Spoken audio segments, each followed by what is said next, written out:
माता देवकी कहती है कि मृत्यु के भय से भयभीत मनुष्य 10 दिशाओं में दौड़ता है, यहां बच जाऊंगा, यहां बचूंगा, यहां बचूंगा, लेकिन उसको अभय पद कहीं भी प्राप्त नहीं होता, क्योंकि मौत तो हमारे साथ में है। देहे न सह जायते, लेकिन तत्पादाब्जम प्राप्य अदृच्छयाद्य स्वस्थ सेते मृत्युरस्मादपैति। आपके चरणों का जिस व्यक्ति ने आश्रय ले लिया, आपका शरणागत जो हो गया, वो स्वस्थ हो जाता है, मौत को जीत लेता है। स्वस्थ का मतलब मोटा होना नहीं है, स्वस्थ का मतलब तंदुरुस्ती से नहीं है, बल्कि स्वस्वरूपे स्थः स्वस्थ, उसको अपने स्वरूप की अनुभूति हो जाती है। आपके चरणों का आश्रय लेने से, देखो कृष्ण के चरणों की शरण में जाने से, नवयोगेश्वर संवाद में कहते हैं ना वहां, प्रपद्य मानस्य यथास्नत स्यात् भक्तिर विरक्तिर भगवत प्रबोध। योगेश्वर संवाद में वर्णन आता है, कहते हैं जीव जब ईश्वर के चरणों में आ जाता है तो भक्तिर विरक्तिर भगवत प्रबोध, उसको भक्ति भी मिलती है, विरक्ति भी मिलती है, और भगवत प्रबोध माने ज्ञान भी प्राप्त हो जाता है। और जिसको यह ज्ञान हो जाए कि मैं आत्मा हूं, नित्य शुद्ध मुक्त हूं, शाश्वत हूं, उसका मौत क्या बिगाड़ेगी। इसलिए स्वस्थ से मृत्यु अस्मादपैति, इसका मतलब यह नहीं कि वो आदमी मरता ही नहीं, अजर अमर ही बना रहता है, बल्कि मरने का जो फालतू बहम उसके दिल में बैठा है, उस बहम से ऊपर उठ जाता है। तो समझ लेते हैं कि मरना जीना ये सब शरीर के धर्म है, मेरे नहीं है, क्योंकि मैं इन सबसे परे हूं। तो माता कहती है स्वस्थ सेते मृत्युरस्मादपैति, वो स्वस्थ हो जाता है। गोविंद मुस्कुरा करके बोले, माता आप लोग स्वयं मनमंत्र में प्रश्नी और सतपा थे, बहुत तपस्या की थी मेरी, मैं आपका पुत्र प्रश्न गर्भ बनकर के आया था। असल में क्या है, कोई मुझसे ये बोल दे कि आप हमारे पुत्र बन जाओ, तो मैं एक बार पुत्र बनकर वचन को पूर्ण कर देता हूं, पर कोई ये कह दे कि आप जैसा पुत्र हमें चाहिए, वहां फिर मुझे 3 बार आना पड़ता है। आप आ जाओ तो एक बार आ गया, बात खत्म, पर कोई कह दे आप जैसा हमको चाहिए, तो मेरा जैसा मैं हो रहा हूं कि नहीं, इसलिए मुझे 3 बार आना पड़ता है। तो पहले प्रश्न गर्भ बन के आया, फिर बामन के रूप में आया जब आप कश्यप अदिति थे, अभी मैं कृष्ण बन के आ गया। माता जी बोली, वो तो बरोबर है महाराज, आपको पुत्र बन के आने की प्रार्थना थी, आप तो पिताश्री बनकर पधारे हैं, ये शंख चक्र गदा पद्म लेकर के काय को आए। भगवान बोले, सुदर्शन तो इसलिए ले आई माता कि वो कंस महाराज है ना, जन्म लेते ही मारने को चले आते हैं, हमने सोचा जो 11 वर्ष बात करेंगे आज ही कर डालेंगे, सो अपन तो सुदर्शन ले आए। मैया बोली, वो तो ठीक है, पर 4 हाथ बालक में गोद में कैसे ले सकते हैं, डर लगता है, संकोच भी लगता है। भगवान बोले, मैं माता जी कहता हूं, आप पुत्र कह दो, बात खत्म। गोद में लेने में तो संकोच लगता है ना प्रभु। कन्हैया ने कहा, सुन लीजिए, अभी यदि कंस आ गया तो मैं जो है बिल्कुल कंस को मार डालूंगा, मेरे पास सब व्यवस्था है, और आप ये चाहें कि मैं बालक मर जाऊं तो मैं आपकी रक्षा कंस से नहीं कर सकता, बल्कि आपको मेरी करनी पड़ेगी। बोलो। बोले, हम कैसे कर सकते हैं महाराज। बोले, गोकुल में पहुंचा दो, अभी अभी माँ यशोदा ने बालिका को जन्म दिया है, हमको उधर सुलाखन के बालिका लाके दे देना। बोले, हथकड़ी बेड़ियां लगी हैं, कैसे। बोले, परवाह नहीं, जीव जब मेरा आश्रय लेता है तो सारे बंधन खुल जाते हैं, मेरा स्वभाव है, बंधनों को खोलने का मेरा मतलब है। और कहते हैं बहुव प्राकृत शिशु, गोविंद छोटे से शिशु बन गए। माता देवकी ने उनको गोदी में लिया और गोदी में लेकर के पहले स्तन पिलाया, दूध पिलाया। कन्हैया को माता ने पहले दुग्ध पान कराया। भूखे कैसे जाते गोकुल, दूध पिलाना जरूरी था कि नहीं। और इस बात की पुष्टि भगवान 10वें स्कंद के उत्तरार्ध में करते हैं। हां, भगवान के जितने भाई कंस ने मार दिए थे, उन सब भाइयों को जब लेकर के आए ना, आसन मरीचे षटपुत्रा पूर्णायाम प्रथमेंतरे, और वो भाई लोग जब आए और माता देवकी का स्तन पान करके चले गए, तो वहां सुखदेव जी ने एक बड़ी मीठी बात कही है। बोले, पीत शेषम गदाभृत। कृष्ण के उन 6 भाइयों ने माता देवकी जी का वही दूध पिया जो कृष्ण के पीने से बच गया था। बोलो जय श्री कृष्ण। यदि कृष्ण आज दूध न पीते तो वहां पीत शेषम गदाभ्रत सुखदेव जी कभी ना कहते। इसका मतलब मैया ने यहां दूध पिलाया था बहुत लाड़ से, छोटे बन गए तो पिला दिया। अब वहां पता नहीं सूप रखा था कि डलिया रखी थी, उसमें रख दिया वसुदेव जी ने, और गोविंद को लेने को हाथ बढ़ाया सो हथकड़ी खुल गई। कृष्ण को उठा करके चलने तैयार हुए, बेड़ियां खुल गई, चट चट करके ताले टूट गए, दरबान सो गए, मंत्री संतरी खंत्री सब सो गए, महाराज तो गहरी निद्रा में हैं। चंद्रमा घटाओं में छुप करके गोपाल की झांकी को देख रहा है और लिखते हैं मंदम मंदम जलधरा, मंद मंद बारिश होने लगी, मंद मंद जल बरस रहा है। इतना सुंदर भाव। और जब गोविंद को लेकर के वसुदेव जी चल रहे हैं तो यमुना महारानी के मन में बहुत उत्साह जगा। मेरे को तो क्योंकि ये तो पटरानी है ना, कृष्ण की पत्नी है। हाँ, यमुना जी ऊपर को उठने लगी, मुझे तो दर्शन करने हैं गोपाल के, मेरे पतिदेव पधारे।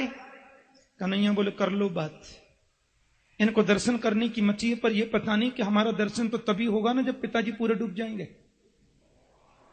इसलिए गोविंद ने अपने चरणों को नीचे लटका दिया और कहते चरण स्पर्श करके चले गए। एक संत बड़ा सुंदर भाव लिखते हैं, एक महापुरुष लिखते हैं कि यमुना जी ऊपर को चली, क्योंकि कृष्ण जब उनके पतिदेव हैं तो वसुदेव जी ससुर जी हुए कि नहीं।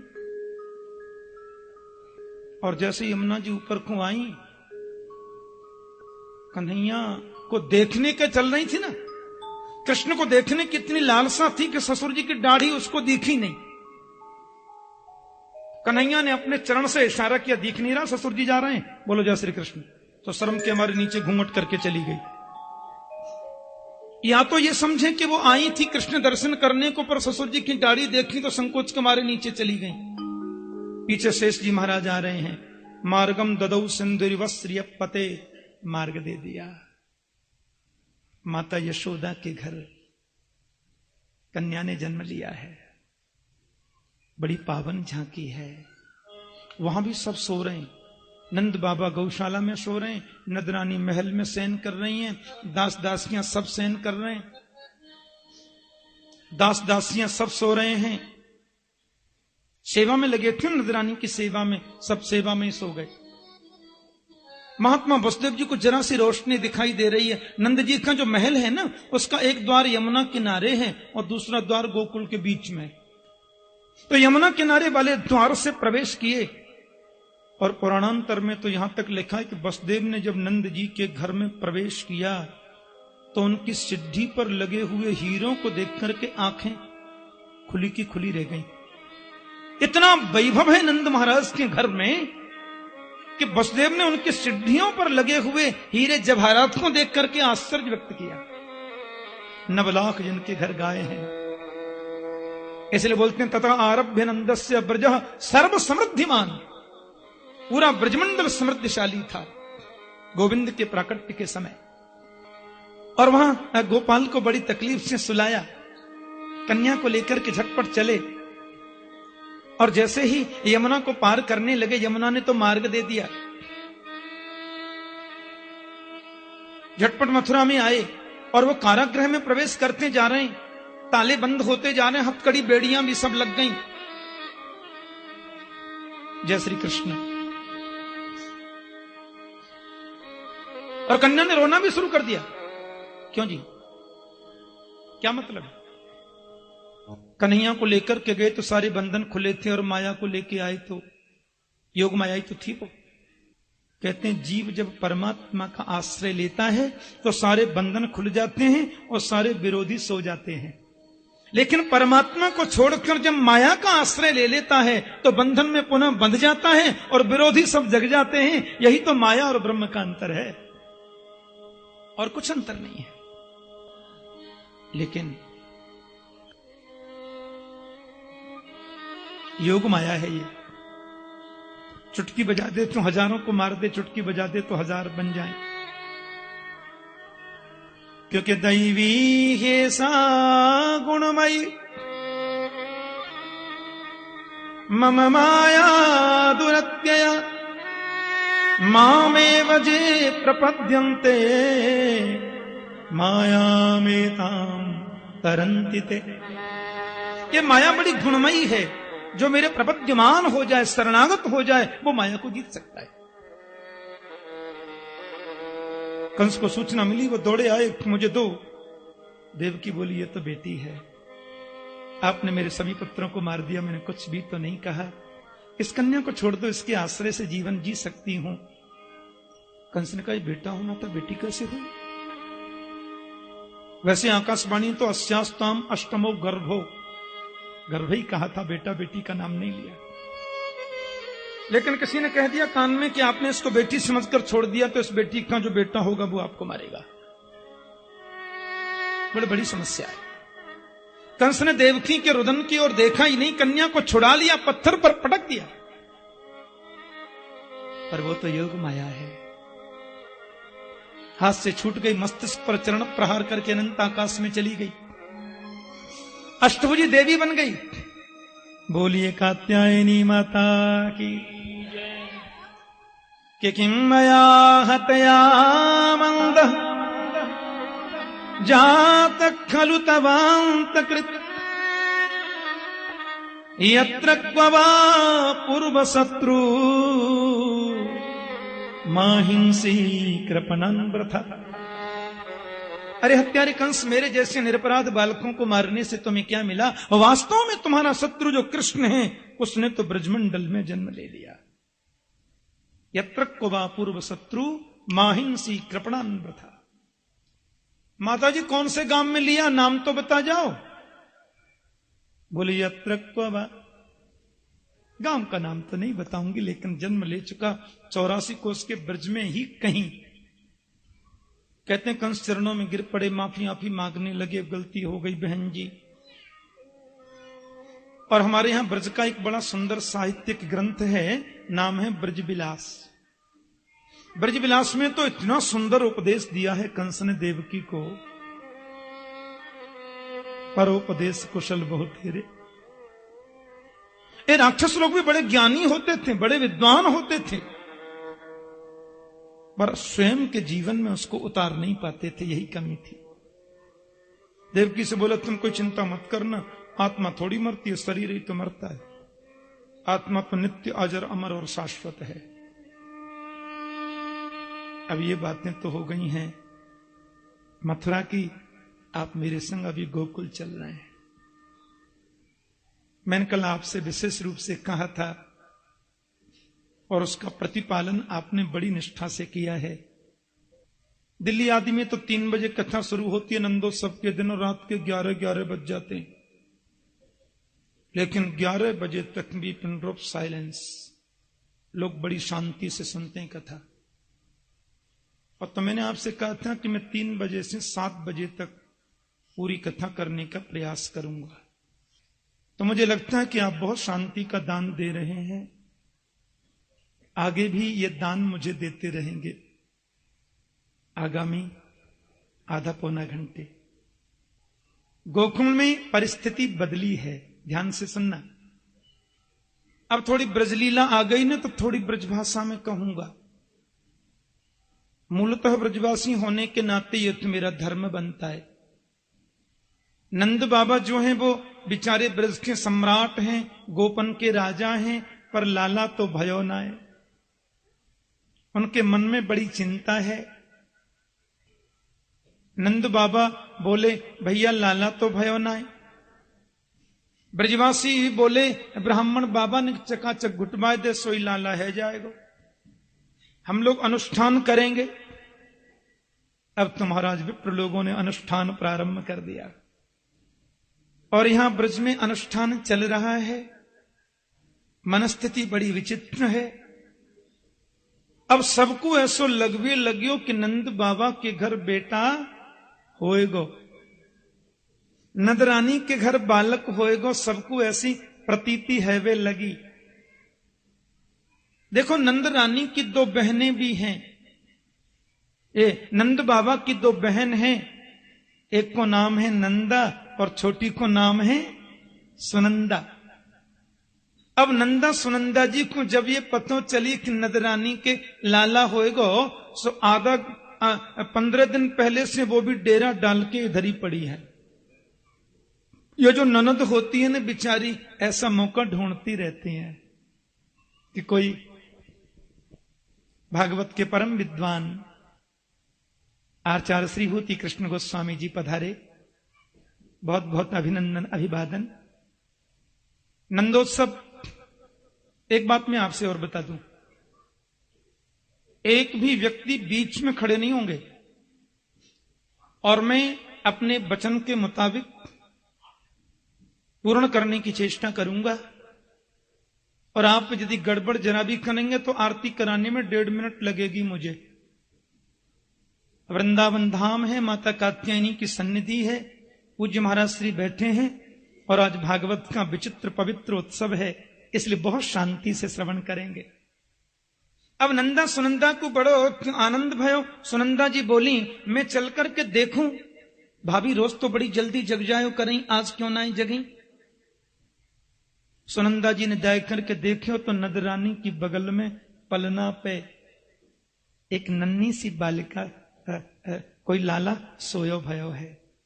बेचारी सुनंदा ने नेक चदरिया हटाई और लाला को मुख देखो, फिर ढक दियो। बोले, हे भगवान, कहूं लाली न होए। बोले, लाली है वैसे और तो कोई तकलीफ ना है, पर वो तो तभी मिलेगो जब लाला होएगा। और सोच में लगी कि भैया जी 75 के तो वैसे ही है गए, अब के लाली है जा फिर भले ही 5 लाले, अब के लाला है जा फिर भले ही 5 लाली है जा, चिंता की बात ना है।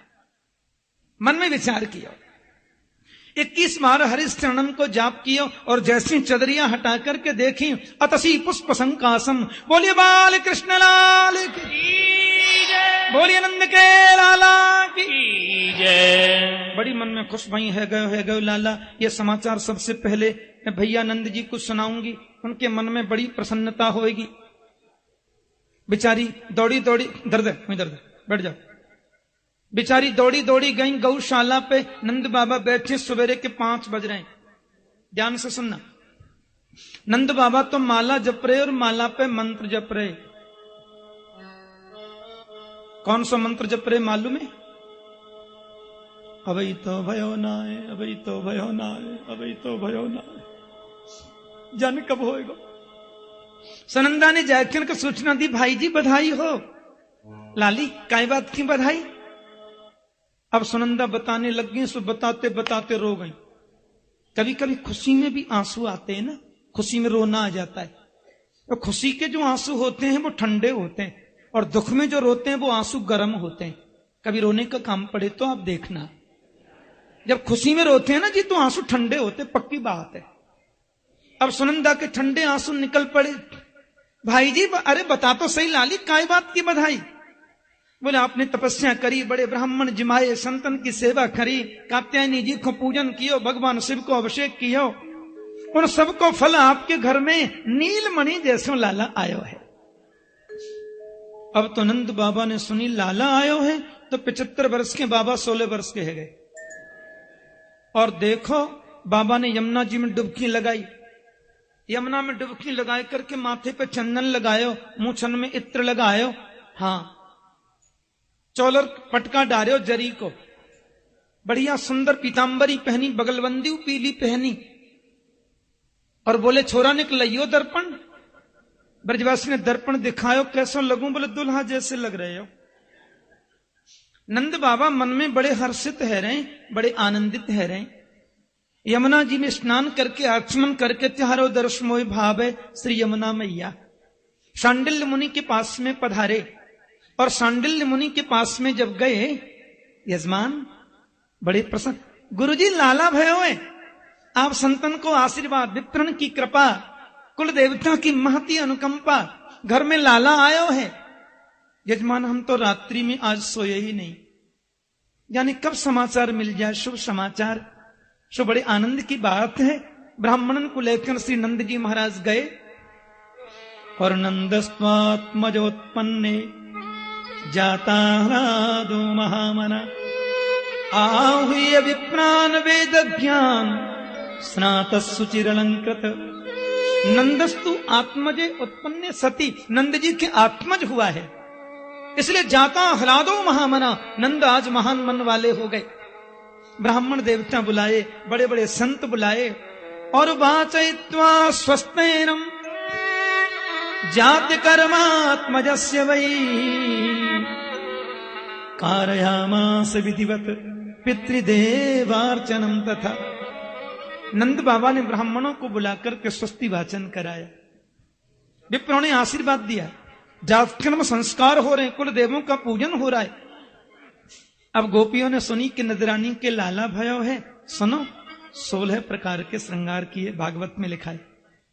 गोप्य समृष्ट मणिकुंडल निष्क कंठ चित्रांबरा पथिकाक्षुत माल्यवर्षा नंदालयम सबलया ब्रजतिर विरेजु व्यालोल कुंडल पयोधर हार शोभा।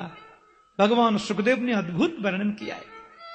गोपियों ने 16 श्रृंगार धारण किए जी, कुंडल पहने, नथनियां पहनी, हार पहने, करधनी पहनी, बाजूबंद अंगूठियां, और बिल्कुल सज करके आई। नवयुवतियां सज रही हैं, 84 गज के तो लहंगा पहने। उन्होंने भी 16 श्रृंगार किए। आज नहीं सजेंगी तो कब सजेंगी?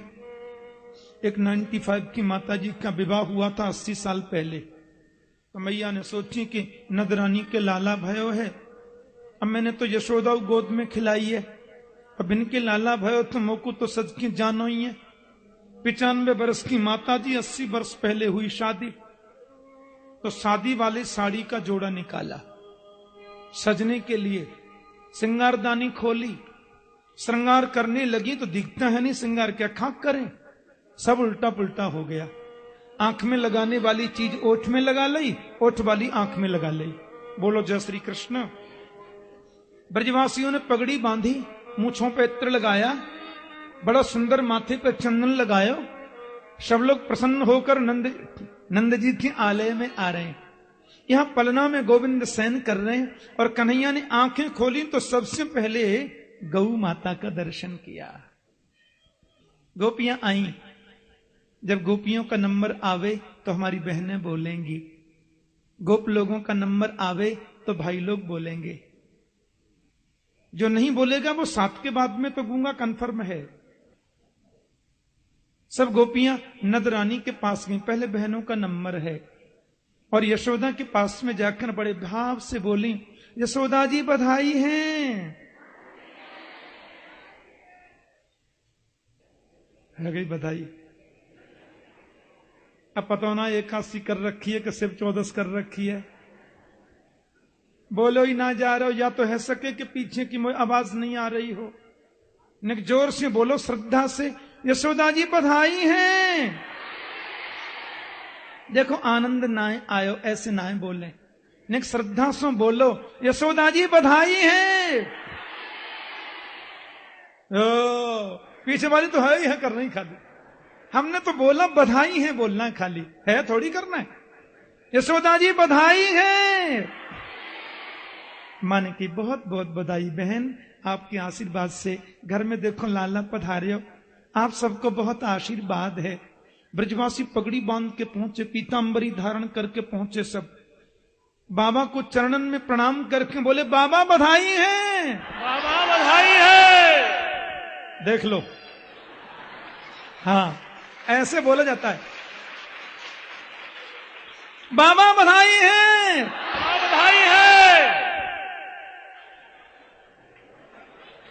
अच्छा एक बार चेष्टा करके देखो, यशोदा जी बधाई है। हाँ कोई कमजोर थोड़ा ही है, तुम्हारा सबने खूब बधाई गाई। ब्रज में है रही जय जयकार, नंद घर लाला जायो है, नंद घर लाला जायो है। ब्रज में है रही जय जयकार, नंद घर लाला जायो है। ब्रज में है रही जय जयकार, नंद घर लाला जायो है। फालतू कोई उठेंगे नहीं, भेंट चढ़ाने कोई आएगा नहीं, बाद में चढ़ाते रहना। और अभी ध्यान रखना है, जिनको नाचना नहीं आता वो बैठे बैठे मटकते रहना। आज छूट है सबको, लाला जायो है यशोदा ने लाला जायो है।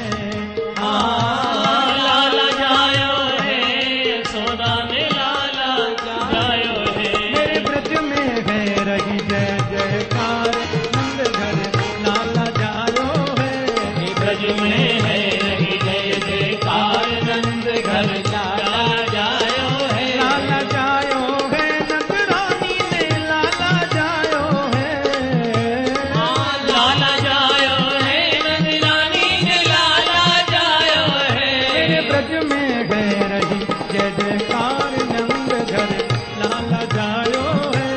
ब्रज में है रही जय जयकार नंद घर लाला जायो है। यहाँ बधाई गा रहे हैं, बरसाने से बधाई आ रही है।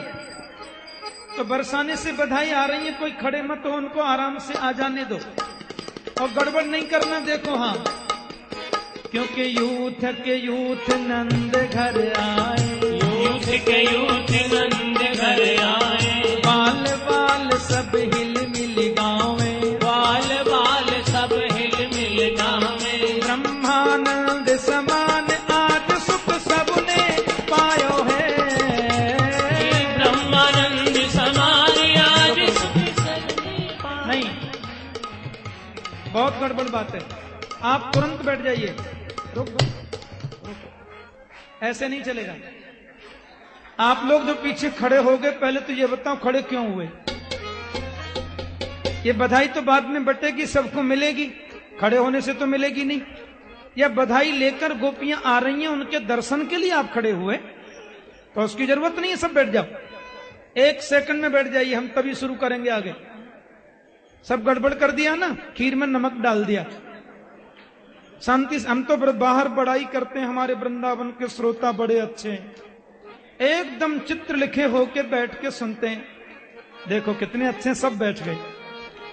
आपको बहुत बहुत धन्यवाद, प्रणाम करता हूं। ब्रज 84 कोस में भैया। ब्रज 84 कोस में भैया। ब्रज 84 कोस में भैया। ब्रज 84 कोस में भैया। सब ही कहे धन्य यशोदा मैया। सब ही कहे धन्य यशोदा मैया। ऐसो अद्भुत सुख तो काहू और न जायो है। ऐसो अद्भुत सुख तो काहू और न जायो है। मेरे ब्रज में है रही जय जयकार नंद घर लाला जायो है। ये ब्रज में है रही जय जयकार नंद घर लाला जायो है। लाला जायो है यशोदा जी ने लाला जायो है। लाला जायो है नंद रानी ने लाला जायो है। मेरे ब्रज में है रही जय जयकार नंद घर लाला जायो है। ब्रज में है रही जय जयकार नंद घर लाला जायो है। शिव ब्रह्मासन का दिख आए। ब्रह्मासन का दिख आए। सिद्ध मुनि सब देव सिहाए। सिद्ध मुनि सब देव सिहाए। हर ग्वालन को रूप सब ही मिले मंगल गायो है। धर्मालन को रूप सब ही मिल मंगल गायो है। मेरे ब्रज में है रही जय जयकार नंद घर लाला जायो है। ब्रज में है रही जय जयकार नंद घर लाला जायो है। लाला जायो है नंद रानी ने लाला जायो है।